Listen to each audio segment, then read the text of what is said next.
Well, after many, many years and a lot of work, my 66 Mustang project's finally coming to an end.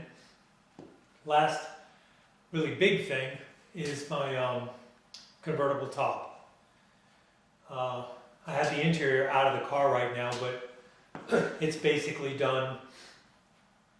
Built a console for it, door panels, modified the quarter trims. That'll all be in a separate video, but I took it all out to make it, actually I never really fully installed it because I knew I wanted it out of the way when I did the convertible.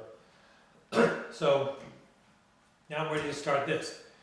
And I've looked online on YouTube and there seems to be a lack of videos describing exactly what to do for a 66 convertible Mustang. And I think this would be the same for 64 through 67. But, and I mean exactly what to do.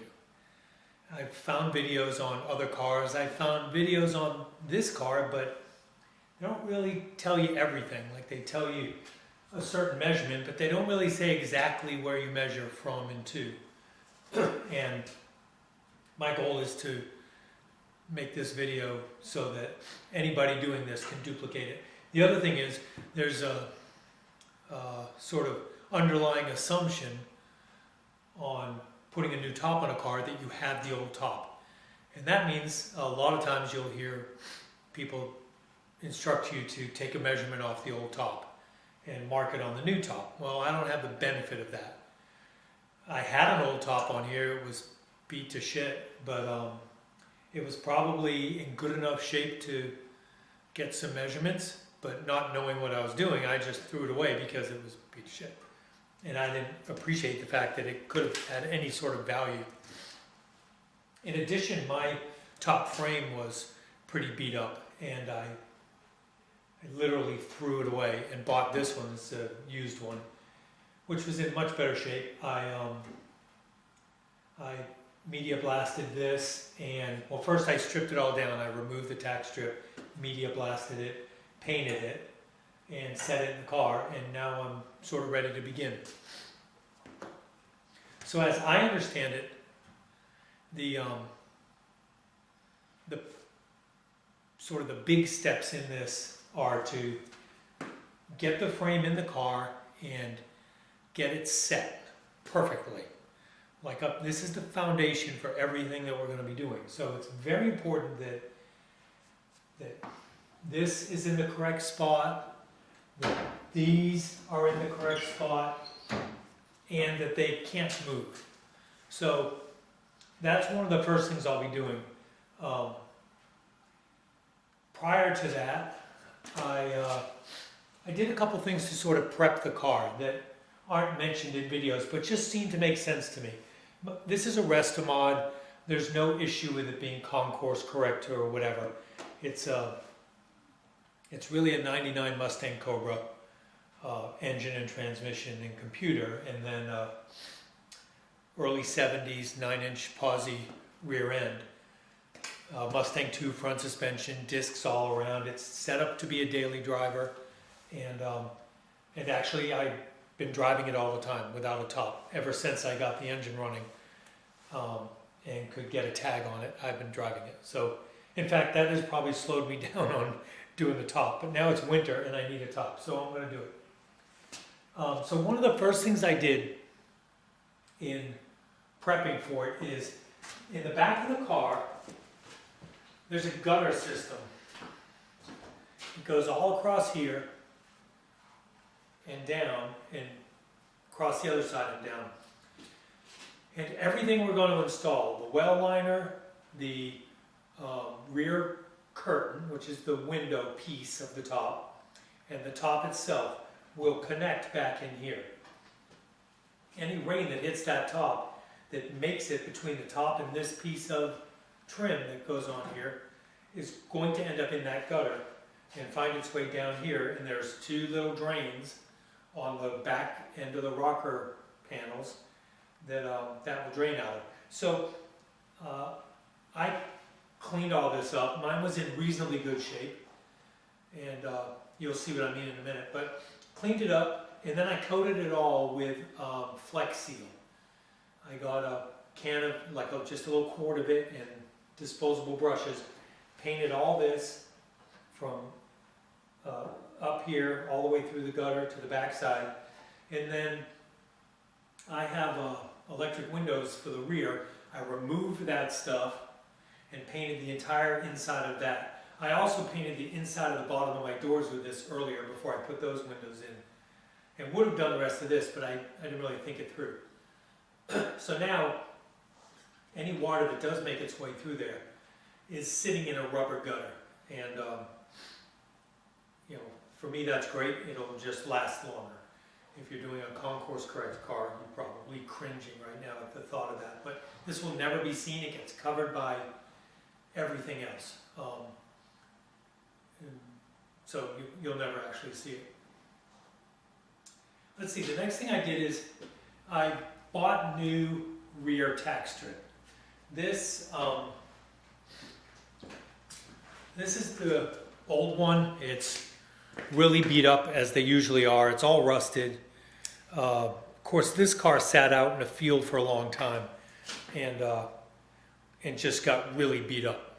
So I don't know how much of this rust is from just normal rainwater running down the back and making its way in there, or how much it's just from sitting out in the field. But nevertheless, these are not terribly expensive. I got new ones. I'll put links in the description about where they're from. I think I got them from CJ Pony Parts. Most of my stuff came from CJ Pony Parts. But I held the originals up to the new ones, just to confirm that they generally follow the same shape, and they do. They might be a tiny bit off, but not enough to worry about. And once you bolt them in the car, it pulls them up nice and snug, and it follows the contour of the car. These things are certainly flexible enough, and you get a lot of force with those screws. So when putting in the screws, let me zoom in here a little bit.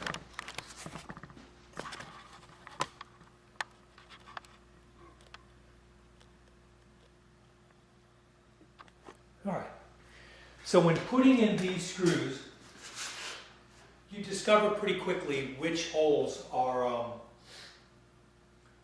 have been damaged, from time, just from rust or whatever. Because when you're tightening them down, everything might seem to go fine. And once you get to the end, if you don't have much thread in there, it's just going to strip it out. It very unceremoniously, quickly strips it out.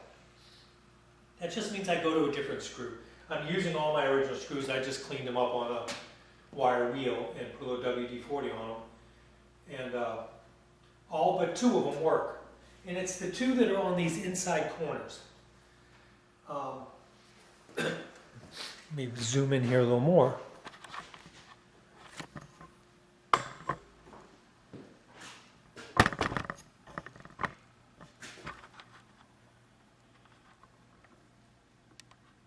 Okay, so this is the driver's side inside corner.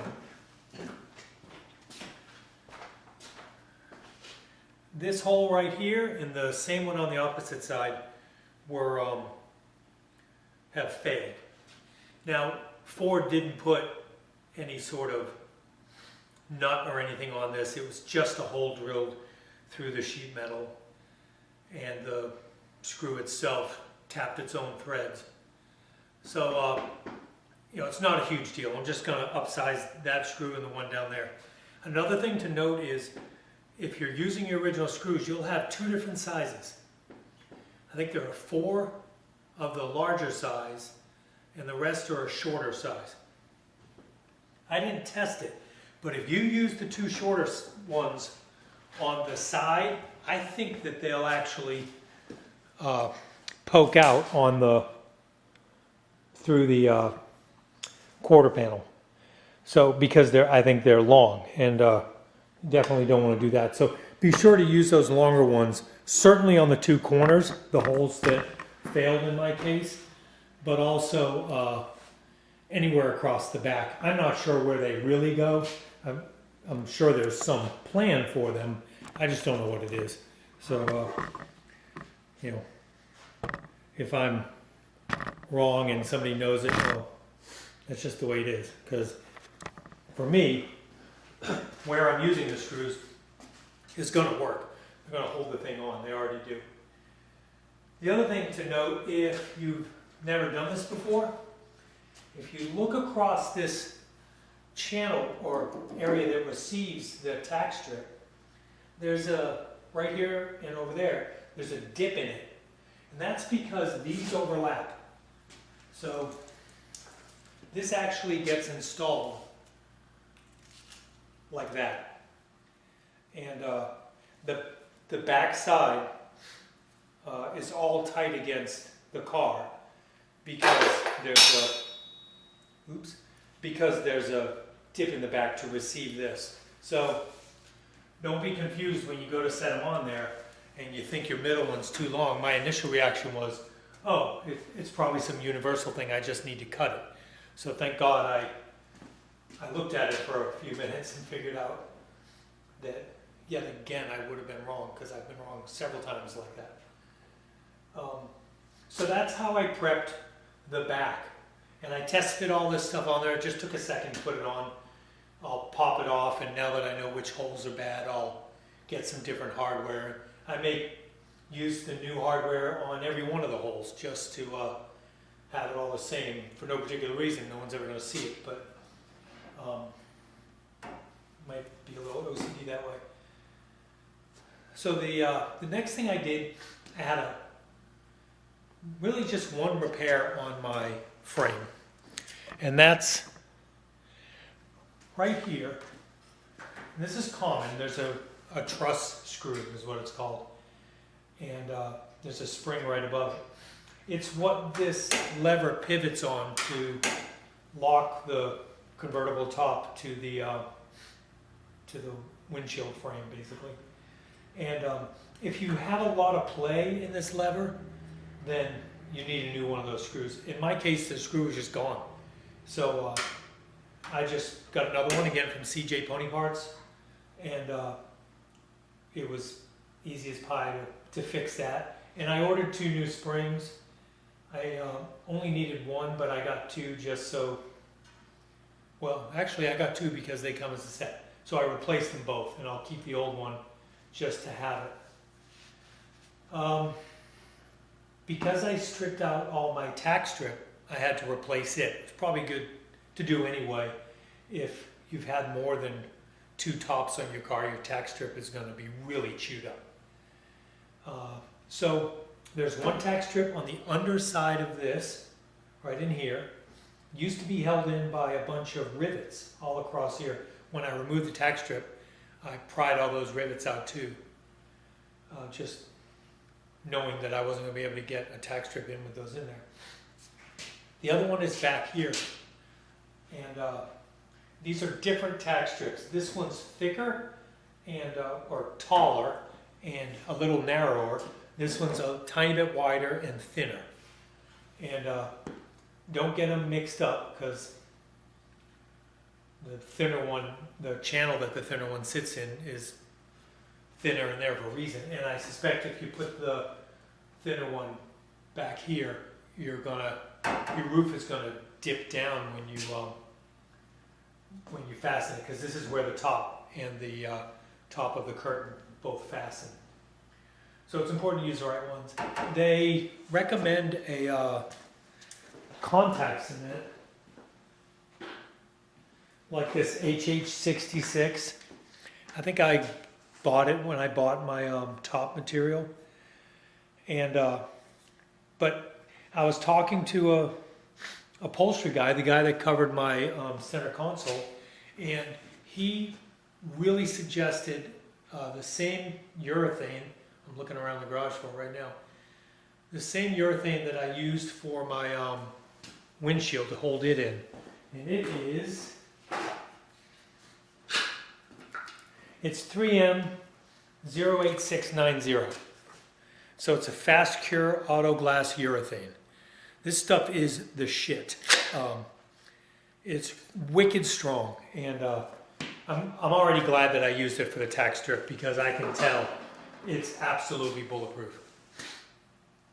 So those are all ready. You've got 2 holes here. Let me zoom in a tiny bit here.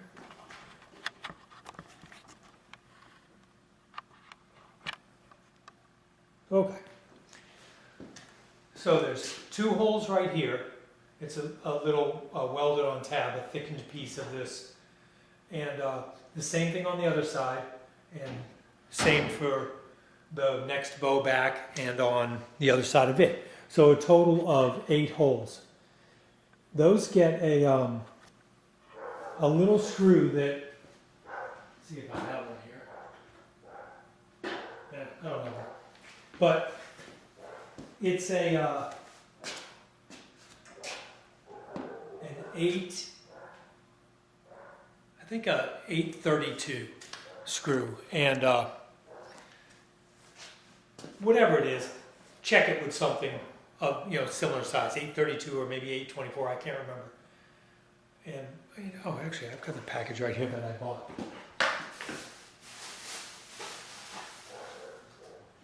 Okay, so it's an 832, and it needs to be a flathead screw. The original one was a beveled screw, so it had a flat head, but it was beveled in also. So I got similar screws. I got stainless steel ones. Probably have to clean up those holes a little bit. I'm not quite sure yet, but when these pads go on here, we'll use an awl, and you'll see this later when we get to it. You'll use an awl to mark those holes and to punch through the pad, and then the pad actually gets, not sure why, but it does. On the front, there's 4 holes. Let's see, 1, 2, 3, 4. Yeah, there's 4 holes where the pad mounts to the front. Gets a similar size screw. And I think these are all blind holes, so got to use a fairly short screw. I got 3/8 inch. If they don't work, I'm just going to have to put them in the vise and cut them. I'm sure I can find the screws, but I couldn't find them easily, and I'm anxious to do this week, so I'm going with what I've got, and I'll just make it work.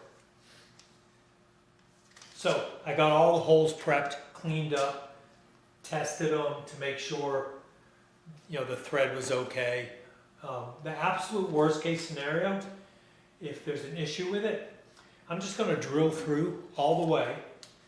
And these holes, like I said, they're blind right now, but you could go all the way through. It just means that on the underside, you're going to see those screws coming through.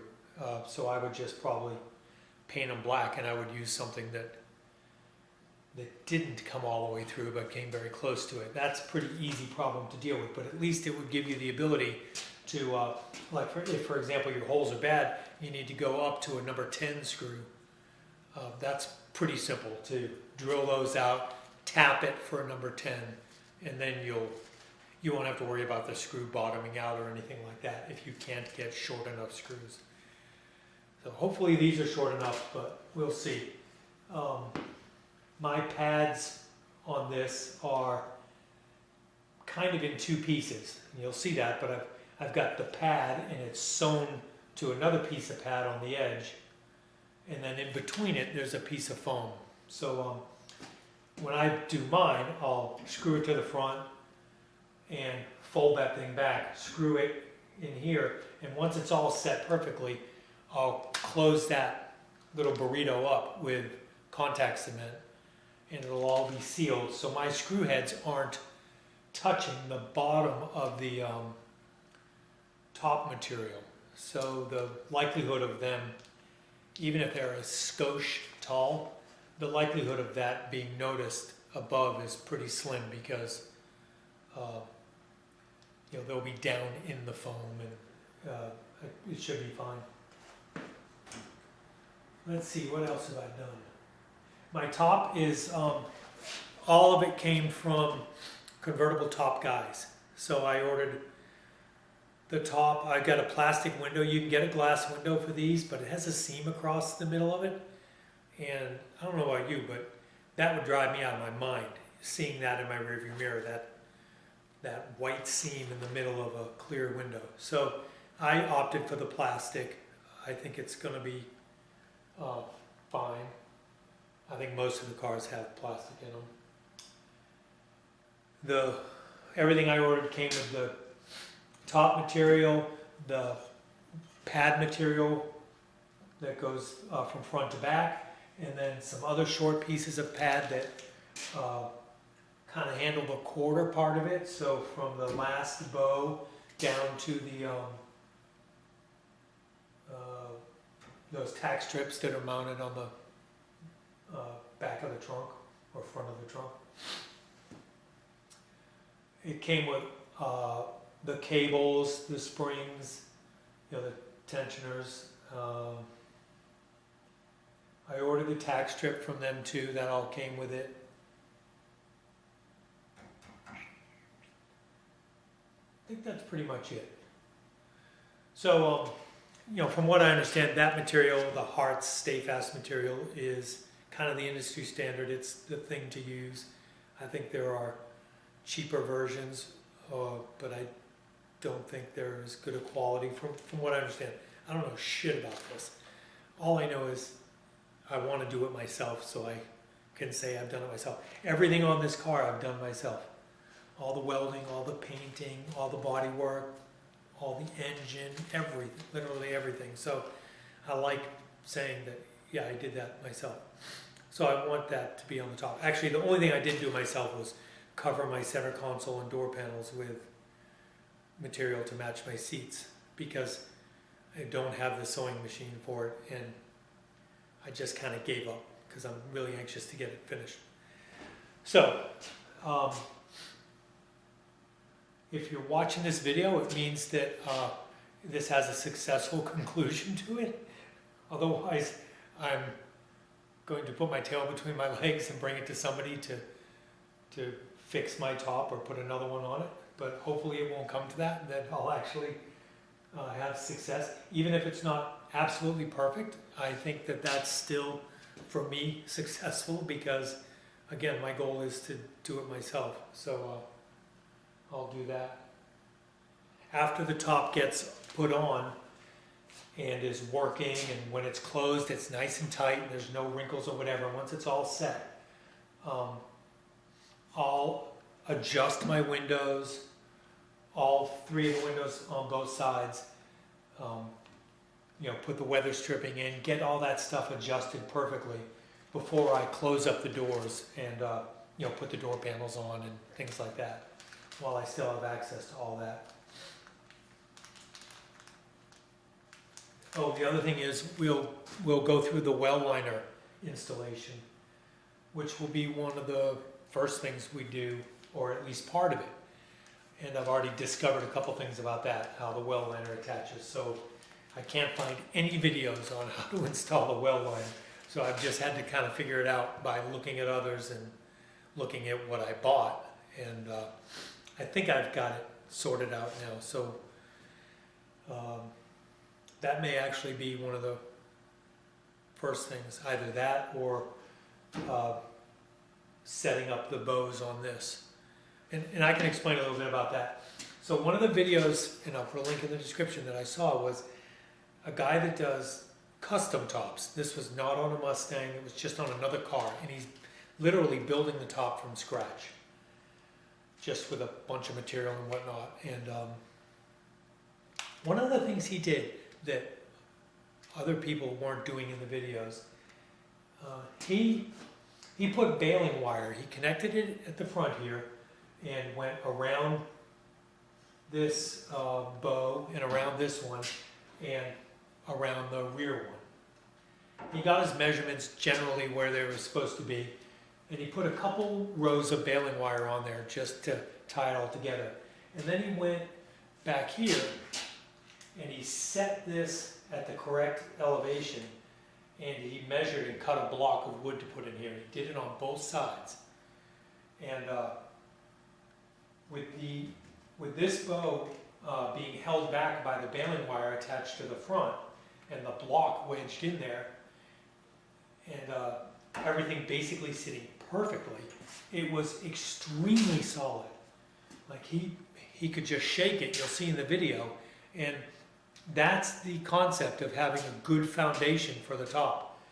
You need this part of the project to be set and to be, you know, perfect, so that as you're cutting your webbing and whatnot, once you put the webbing on, now the webbing is actually holding all those things in the right place, because the webbing gets attached at the very back, like stapled to the tack strip and screwed to the car or bolted to the car, and then it gets locked in place right here. So that pulls it all tight, and everything is going to be where it's going to be forever.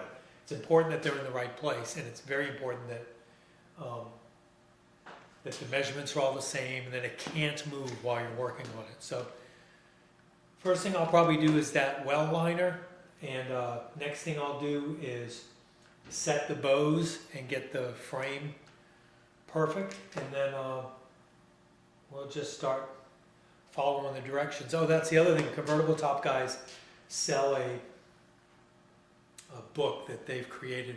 It's like a 30-page, 8.5 by 11, not really bound book. But anyway, I think it's worth it. I can't remember how much it cost, $25 or something, but it does tell you a lot, gives you a lot of generic information about installing the top, the basic stuff. It's really for people that have never done it before. And when I first approached all this, it seemed a little scary, and just because I didn't understand all the bits and pieces. Now that I've messed with it a little bit, there aren't really that many bits and pieces. It's pretty simple conceptually. I think it's going to be tedious. There's a lot of attaching stuff and then pulling out staples and unattaching stuff and moving it and attaching it again. You'll see that in all the videos. It is an exercise in patience in that regard, because you know the likelihood of getting it right the first time, from what I see, is very slim. So be prepared to install something, test it, kind of mark it for where you have to make some changes, and then uninstall it, like by literally pulling out all the staples, moving it and putting it back and trying it again, and then probably doing it again. That's just the nature of the beast. I think even the professionals, in fact I know even the professionals, have to do that. So I can't imagine that I'd be immune from that. I think I'm going to have to do that. So I think that's it. Next video is getting started.